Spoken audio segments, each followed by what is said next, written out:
Kembali lagi di Cerita Cinta Channel. Jangan lupa like, comment, and subscribe ya. Terima kasih.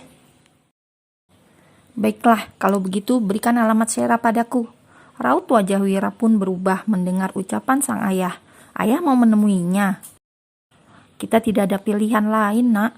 Aku akan coba membujuknya. Itu akan percuma, ayah. Sera tidak akan mau. Dia bilang padaku dia tidak peduli pada Lila.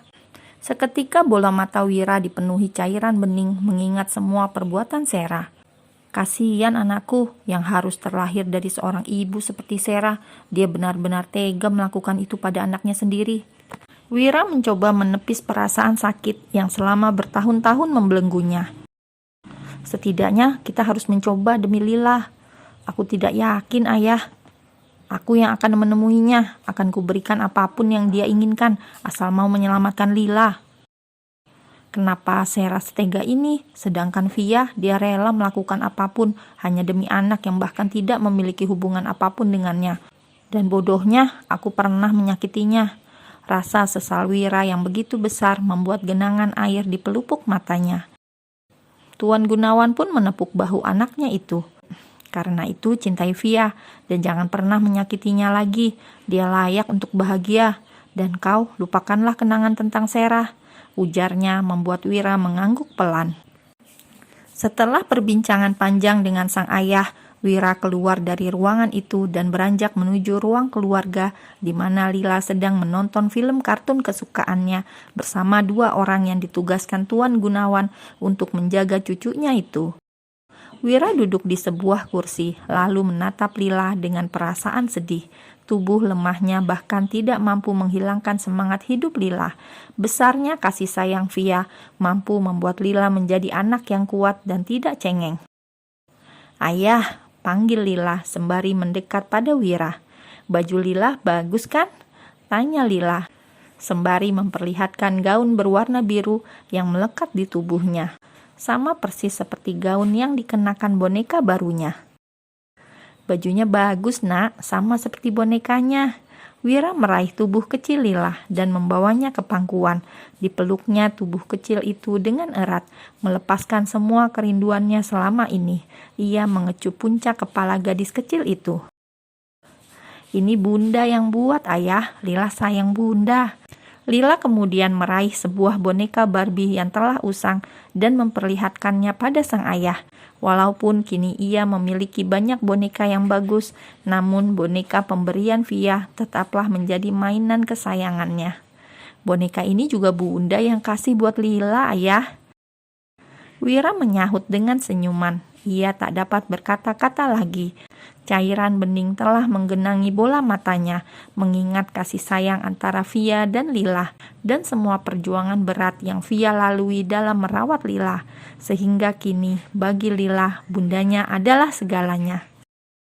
Bundanya mana, nak? Tanya Wira. Bunda lagi di kamar Lila, bundanya lagi mau beresin mainan Lila, ayah. Kalau begitu, Lila main di sini. Ayah mau lihat bunda dulu ya, ucapnya sembari menurunkan Lila dari pangkuannya. Lila kemudian menatap Wira dengan bibir mengerucut lucu. Tapi ayah jangan jahatin bunda lagi. Lila malah loh sama ayah kalau jahatin bundanya Lila. Gadis kecil itu terlihat sangat serius mengancam, sehingga membuat Wira tertawa kecil. Tidak, nak, ayah kan juga sayang bunda. Janji. Ia menaikkan jari kelingkingnya, membuat Wira segera menyambut dengan menautkan jari mereka. Ayah janji. Dengan berderai air mata, Via memandangi sebuah foto bayi yang terbingkai indah. Diusapnya foto itu dengan jari lalu memeluknya.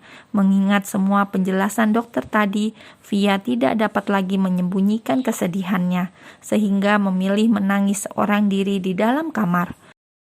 Wira baru saja masuk, membuat Via segera menghapus air matanya. Ada apa, Mas? Tanyanya berusaha menyembunyikan kesedihan. Wira yang menyadari nada bicara Via segera mendekat. Ia kemudian menyandarkan Via di bahunya. Menangis saja, tidak usah disembunyikan. Selama ini kau menangis seorang diri. Seketika ruangan itu penuh dengan suara isak tangis. Via menumpahkan semua kesedihannya dalam pelukan suaminya itu. Aku tidak mau kehilangan Lila, Mas. Lila adalah segalanya bagiku. Aku mau Lila sembuh. Aku mau melihatnya bermain seperti anak lain. Aku mau melihatnya tumbuh dewasa. Jika selama ini Via terlihat sangat kuat di hadapan semua orang dalam merawat Lila, maka hari itu ia menjadi sangat lemah. Via hanyalah seorang ibu yang menginginkan kesembuhan anaknya. Ia kemudian melepaskan pelukan itu dan menggenggam tangan Wira. Mas, bisakah Mas Wira membujuk Mbak Sera untuk melakukan tes? Dia ibu kandung Lila. Mungkin Mbak Sera punya kecocokan dengan Lila. Wira memejamkan matanya, lalu menghela nafas panjang. Jika mengingat semua perbuatan Sera, dadanya akan dipenuhi sesak. Via, Sera tidak akan mau. Tapi kenapa, Mas? Dia seorang ibu dan Sera memang yang melahirkan Lila. Wira mengusap rambut Via dan menghapus air matanya dengan jari. Tapi dia tidak punya kasih sayang sebesar yang kau berikan untuk Lila. Bahkan dia bilang tidak mau tahu apapun tentang Lila. Tolong bujuk dia sekali lagi, Mas. Tolong lakukan apapun untuk Lila. Melihat Via mulai menangis lagi, Wira pun kembali memeluknya. Tenanglah, ayah bilang akan kembali dan mencoba bicara dengannya. Semoga ayah bisa meluluhkan hati Sera. Di sebuah gedung perkantoran. Surya, tolong kau siapkan keberangkatanku ke Bali besok pagi. Aku harus menemui Sera, ucap Tuan Gunawan pada seorang asistennya. Ke Bali, Tuan? Tanya Surya hendak memastikan. Ya, aku sudah dapat alamat Sera dari Wira. Baiklah, saya akan mempersiapkannya. Pria paruh baya itu kemudian menatap sang asisten dengan serius. Bagaimana dengan Aldi? Jangan khawatir, Tuan, saya sudah membereskannya. Kurang dari 24 jam, semua keinginan Anda akan terlaksana. Tuan Gunawan mengangguk pelan. Jika mengingat perlakuan Aldi pada Via, ia menjadi sangat murka. Bagus, beri dia pelajaran, supaya lain kali lebih menghargai orang lain, terutama pada wanita. Baik, Tuan. Urusan Aldi sudah beres. Aku tinggal menemui Sera dan memintanya agar mau menjadi pendonor untuk Lila. Semoga saja dia bersedia. Keesokan harinya, Tuan Gunawan ditemani asistennya Surya telah tiba di Bali. Mereka bergegas menuju sebuah apartemen yang diberitahukan Wira, yang merupakan tempat tinggal Sera selama ini. Memasuki bangunan apartemen yang tidak dapat dikatakan mewah itu membuatnya meragu, mengingat betapa glamor gaya hidup Sera selama berstatus sebagai menantunya. Wira dan Tuan Gunawan memberinya kehidupan yang mewah dan menuruti apapun yang diinginkan wanita itu. Namun semua itu tidaklah cukup bagi seorang Sera hingga memilih pergi. Kini mantan menantunya itu hanya tinggal di sebuah apartemen biasa dengan fasilitas seadanya.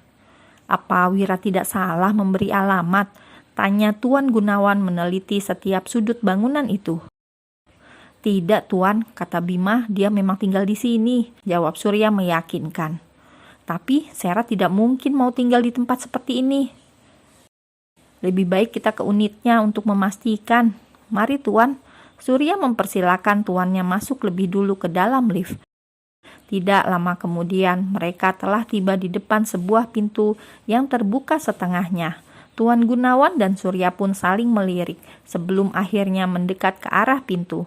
Surya beberapa kali mengetuk, namun setelah beberapa saat menunggu, tak ada sahutan atau tanda-tanda keberadaan seseorang di dalam ruangan itu. Apa tidak ada orang? Tapi kenapa Sera biarkan pintunya terbuka? Ucap pria itu dengan alis mengerut. Mungkin dia ada di dalam, Tuan. Surya akhirnya mengetuk lagi dan lagi, namun tetap tak ada sahutan, sehingga mereka memutuskan untuk masuk ke dalam sana. Dan alangkah terkejutnya mereka mendapati seorang wanita yang mereka yakini adalah Sera terbaring di lantai dengan mulut berbusa, layaknya seseorang yang sedang keracunan.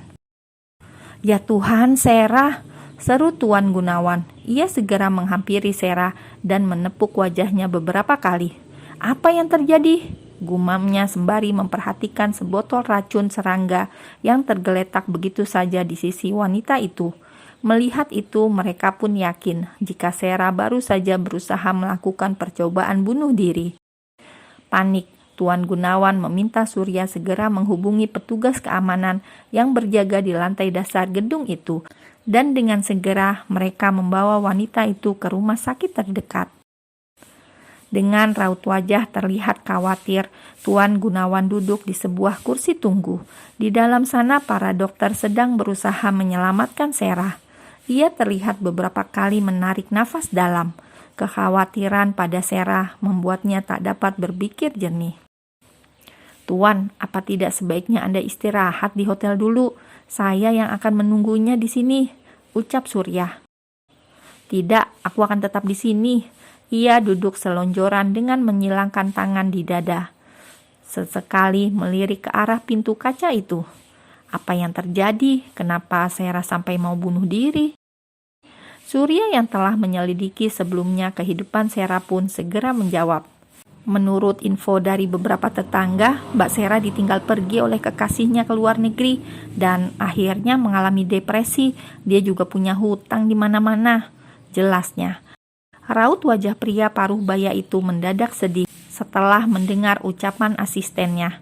Ia merasa iba, walau bagaimanapun Sarah pernah menjadi bagian dari keluarganya dan merupakan ibu dari cucu kesayangannya. Semoga saja tidak terjadi sesuatu yang buruk padanya.